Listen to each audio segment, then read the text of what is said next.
I asked for this interview and I have finally got it. Brilliant. My cat, just to try switch completely. My cat. My cat, I have to say, is a killer, as you probably know. Killed more rabbits than, frankly, my regional council in my area, but has also brought in skinks. In fact, I think she's cleared out an entire skink colony that used to live next door in the wasteland, and also birds on a regular basis. We tell her not to, but as you know, she is also a cat that likes to sometimes catch and release, usually to taunt the dog, a Jack Russell. And so, but recently she's been killing them and bringing them in. And I, seriously, if I had to total the total kill of my cat, and we're now living in a built-up area because the wasteland around us is now full of new housing development, I would think about a bird or two a week, a rabbit or two during the season, and she's wiped out the lizards, so there's no more lizards for the moment. She does bring in the occasional mice and a cat, a rat that was almost the size of her, but they're sort of rare. In other words, she is, but her equivalent, which are feral cats, are now throughout the country. It's ironic that as we're talking about feral cats in this country, they're just about to try and reintroduce them in England at the moment. I know it's bizarre, but there you go. In England, they're trying to reintroduce them into the English countryside. Well, maybe they should come here. I am, as you also know, an elected member of the Otago Regional Council. We have a pest management strategy. We have to have one. It's statutory required of us. But feral cats are not on it, and I suspect they're not on an awful lot of regional council pest management plans either. So they've been able to breed like Topsy. They are eradicating and eviscerating certainly native wildlife on a grand and industrial scale, and yet nobody seems to want to do anything about them. Well, our next guest does, and she's not very happy. And she's not very happy because the government promised prior to the last election that they'd deal with feral cats, and their idea of apparently of dealing with them is to ignore them. Jessi Morgan from Predator Free New Zealand joins us now. Jessi, welcome to the show. Good morning to you. Morning. Thanks, Michael. Where are you based, Jessi? I'm based in Wellington, the native wildlife hotspot of New Zealand, I think now. Oh well, okay. We might cause to disagree with that down the South Island here, but that's fair enough. True. It's I true. think that's because you've got some sort of natural reserve, haven't you? There is it Zealandia or something like that? We do, yeah, that's right. We've got a fenced eco sanctuary called Zealandia, and the native species are really spilling out of that fenced sanctuary. But also, we've had sustained predator control across the city for a number of years, including Predator Free Wellington. And so now the native wildlife is really thriving throughout the city. In fact, I got dive bombed by New Zealand native falcons the other day as I was walking through Mount Vic, which was terrifying, more terrifying than being dive bombed by magpie. Oh, really? Wow, Mm. that's extraordinary. I didn't know that they did that. They undertook that action. We've got them here and we see them all the time, but they tend to exist on roadkill, I have to say, and rabbits. But I didn't realize they were after people. Oh well, I think it was, that's I think they're nesting, do which is they? why they Oh, were I see aggressive. you. Do they Yeah. actually hit you though? Because I've been hit, and I've watched magpies actually draw blood from various kids around where I live here in central Otago. Do they actually go that far? Yeah, they do hit people, and so there was I ducked, so luckily avoided any injury, but there was injuries out, I think, in the Hutt Valley, actually, on the river trail there, where they were being dive bombed by the Karaira. So What happens yeah, in that? it's What's going to happen with that? I mean, I'm trying to get magpies classed as a pest down here so we can shoot them. But what's the solution to that in your neck of the woods?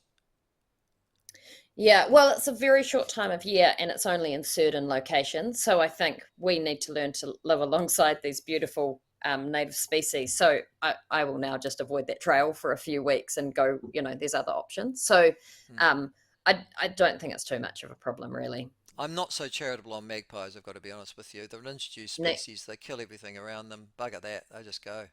yeah. Neither am I. Oh, good on you. I'm glad I've got somebody on my side. I might bring you, actually, I might get you to come and talk to our regional council about that, because they're very reluctant to do anything. And that's the issue I wanted to Right. talk to you about. There has been a criticism, though, of feral cats, and I don't think anybody listening to the show would deny that they are a real issue, and that they are growing like topsy, and that they are killing native wildlife on an industrial scale. So on that, I think almost all of New Zealand, whatever particular divide you are, we're probably on the same sheet. The next sheet is, though, how to deal with them. As I explained, I'm on a regional council. We've got a pest management plan. It's our job statutorily to look after pests in our region. Are we not doing Yes. our jobs as regional councils throughout New Zealand, or is this a government problem? I think regional councils would really like some leadership from central government and a policy direction on what they should be doing around feral cats. It seems to be, I submitted on most of the regional pest management plans last time they were reviewed, in kind of 2014-15, I think that was. And I think there's only two regional councils, maybe three, that have that have decent provisions around feral cats in them. Quite a few list feral cats as a pest, but there's no easy way to identify a feral cat from a companion cat when they're caught in a live capture trap in the bush, you know. And so we really need the definition of a feral cat to be really clear. And to me, that's a cat without a microchip, so not a companion, an owned companion cat. That, you know, that's how we need to define it in those regional pest management plans. But quite a few regional pest management plans don't list them at all, and I think Correct. Otago is one of those, as is Canterbury. Mm. Oh, and we've got a massive problem. Listen, that's a failure, though, of us, isn't it? Of regional councils and regional council leadership. I mean, forget the government. They don't need a lead. This is our job to do, isn't it? Yes, and we're seeing a lot of local councils consult on local animal bylaws. You know, because as you'll know, regional councils are responsible for biodiversity, and local councils are more responsible for kind of nuisance that cats might cause. So they are consulting on and introducing a lot of bylaws. The problem is this patchwork nature across the country and this Yeah, yeah, inconsistency of policy. So you yeah, can have two neighbouring farms and they can have totally different rules. yeah. And also, it's really cost inefficient to like consult on all of these regional pest management plans or all of these bylaws and each individual council. I've been to a lot of those consultations and, you know, submissions, and there's a huge amount of time sunk into that and staff cost, all those things. So actually having a clear policy framework from the government to direct those regional councils would be really helpful. And in fact, Michael, a couple of years ago, the Environment Select Committee suggested that there was a national framework set up, a National Cat Act as such, to help with this exact problem, because it is just inconsistent and challenging for councils to introduce it at a local level. I'm struggling as to what the problem is here, you see, because politically I can't see a downside. I mean, as I've said to you in the introduction, I can't see, there are no New Zealanders that don't think feral cats aren't a problem. No, Sure, I there's the think little old lady with five cats who might live in a built-up area somewhere on the fringes, but sorry, lady, if they're going out there killing our native flora and fauna, there's not an awful lot of sympathy for her or that particular individual either. So why is there a lack of political action in your neck of the woods in Wellington, where presumably policy could be enacted? Yeah, well, in fact, I think there's quite a lot of support across the political spectrum for this. And Yeah, I've talked to a number of MPs about it, and they do really support um, the addition of feral cats to the 2050 strategy, but also better cat management across New Zealand in general. Cats are really a challenging issue for us because, unlike the other predators in the predator free target species, they're a popular companion animal as well as a pest in some environments. And so we need ways to protect people's companion cats and look out, make sure we're not killing their companion cats at the same time as being able to target feral cats. And so that's that's part of the issue. But I think from a political point of view, we need to make this a cross-party issue and not just one party standing up and being hassled about it. All the parties just need to get in the same room and support it as an issue. And I think that would create the willingness to do this. Mm, okay, all right. Well, I mean, something certainly needs to be done at the moment. The Prime Minister's taking a bit of blame for this, though. Why is he the bad guy on this? And for example, not my council. Well, yeah, well, in the leaders' debate with Paddy Gower prior to the previous election, both Chris Hipkins and Chris Luxon said they would they realised feral cats were an issue and they would add them into the Predator Free 2050 strategy.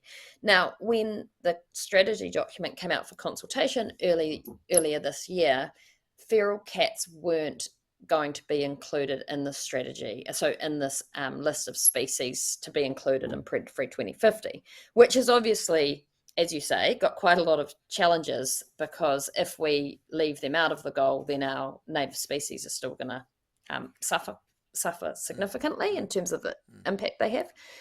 However, we know that with that consultation document, the Department of Conservation, who was leading that consultation, received a lot of feedback around feral cats.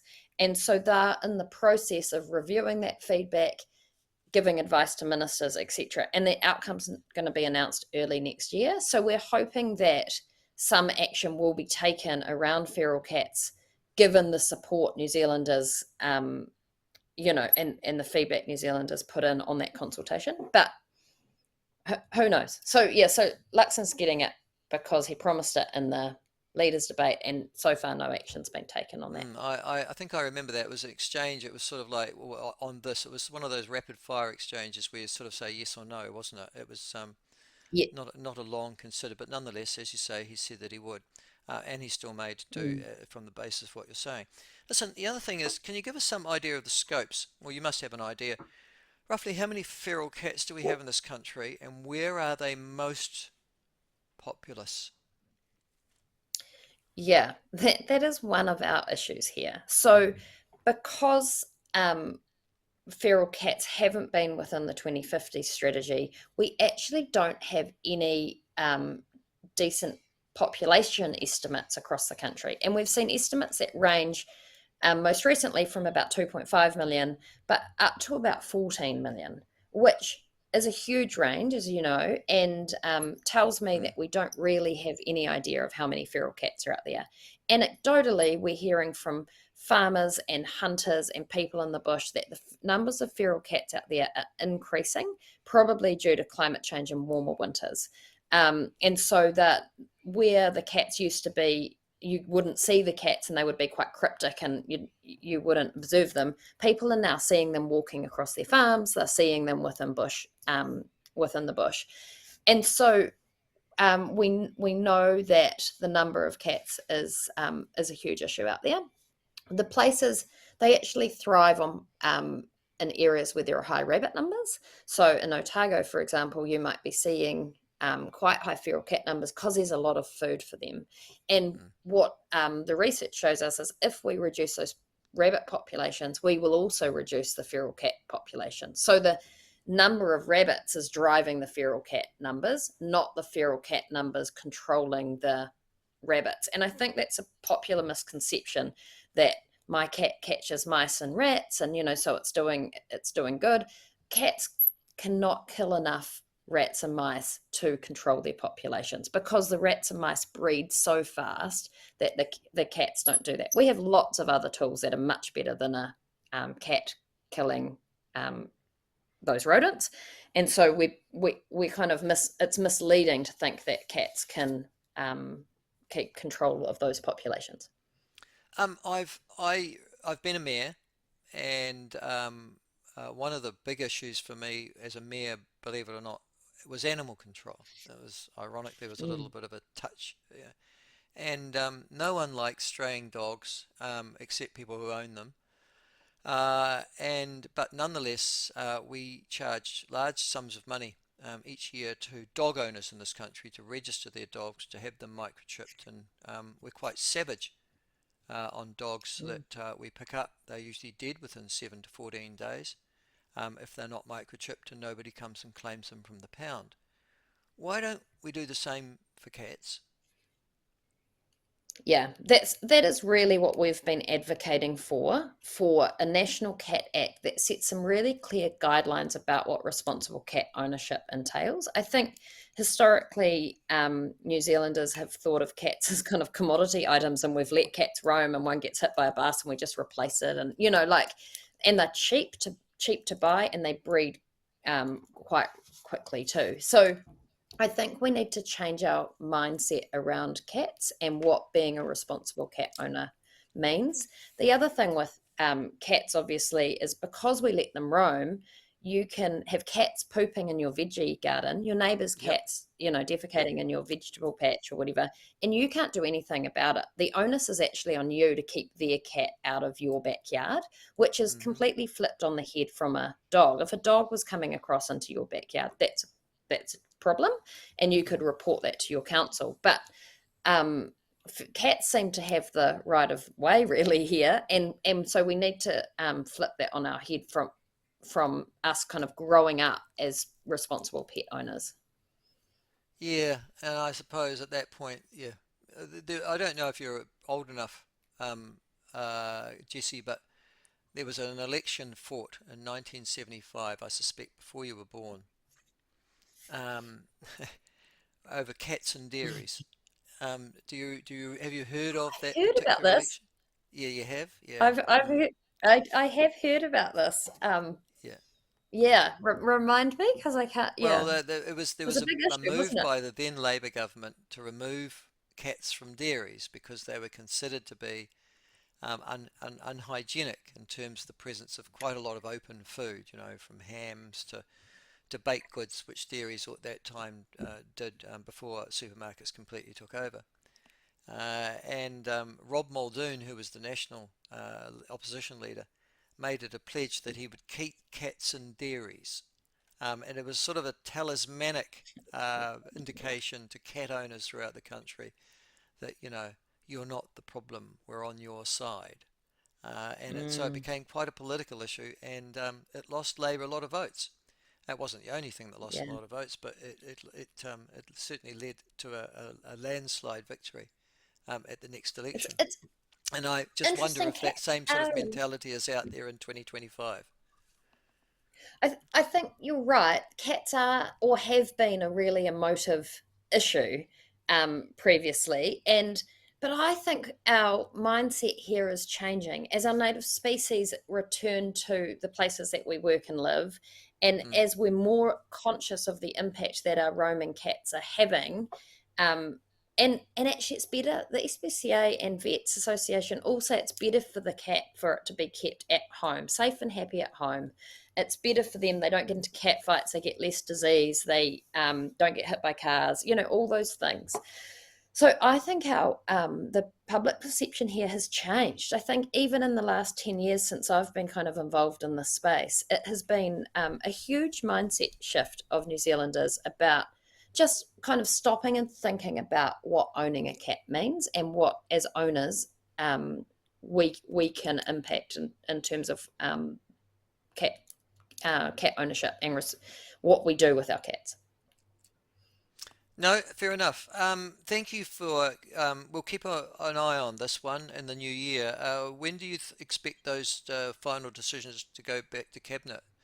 Probably talking about what, I'm February not next sure when year, are we? I think so. That I think they're planning to be announced in March or April. So March or is April. kind of the date I've heard. So that will be when the strategy itself is announced, and so obviously a little bit before that decision will be made on whether they're adding feral cats or not.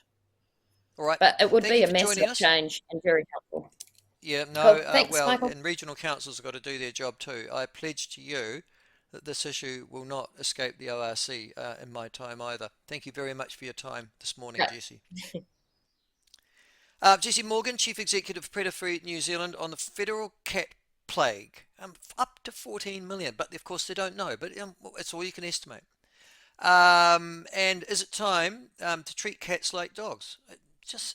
I've never quite understood why you don't. Can someone explain that to me, please?